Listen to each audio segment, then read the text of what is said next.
اهلا بيكم. النهارده هنعمل الفول باسراره وتكاته اللي محدش هيقولك عليها. شايفين جماله؟ ما شاء الله. كل سنه وانتم طيبين بمناسبه حلول شهر رمضان. اول حاجه هبتدي بنص كيلو من الفول. معايا فول ابيض بلدي.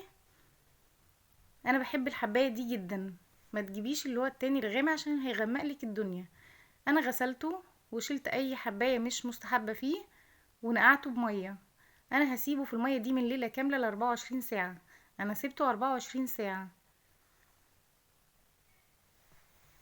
وده بيكون شكله بعد 24 ساعه او ليله كامله. الحبايه بقى اللي شكل دي انا بشيلها خالص لان هي مش بتستوي مني، بتكون مكسره كده ومكرمشه. فدي نشيلها خالص. انا عايزه الحبوب بتاعتي تبقى مليانه وطريه بالشكل ده كده. انا حطيت النص كيلو بتاعي في قلب الدماسه وعليه جزرايه بتكون مبشوره، وهنزل عليه بكوبايه من العدس الاصفر، وهنزل عليه كمان بكوباية من الفول المدشوش. الفول المدشوش هنا اختياري، بس بيدي قوام حلو جدا للفول. ومعايا طماطمايه ودي كمان اختياري، لو حابة تحطيها مش حابة تحطيها مفيش مشكلة، ممكن تستغني عنها خالص. هنزل بقى عليهم بمية مغلية، اوعي تنزلي بمية باردة. وهسيبهم على النار لحد لما يستووا على نار عالية، وبعدين ههدي النار قوي. ده كده قبل ما يخرج بنص ساعة او ربع ساعة، ده كده استوى بقى تمام. هعمل لكم بقى الخلطة السرية، واللي هي نص كوباية من المية، ومعلقة من النشا، ومعلقتين من الصلصة. هنزل عليهم بعصرة من الليمونة كبيرة، عصرة ليمونة كبيرة. واقلب بقى الخلطة دي كلها مع بعضها كده.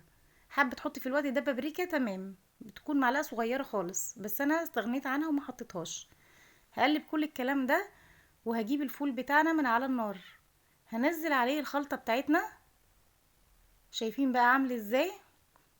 لونه بقى هيتغير وهيبقى احلى بكتير، وهيبقى زي بتاع المطاعم بالظبط. هرجعه على النار تاني لمدة ربع ساعة بالظبط، وده بيكون شكله كده بعد ربع ساعة.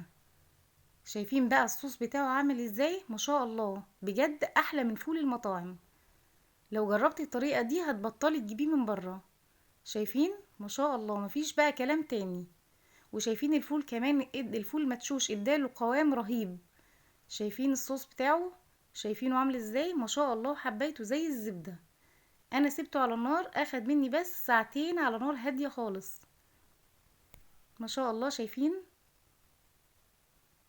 جميل جدا ما شاء الله. والف هنا.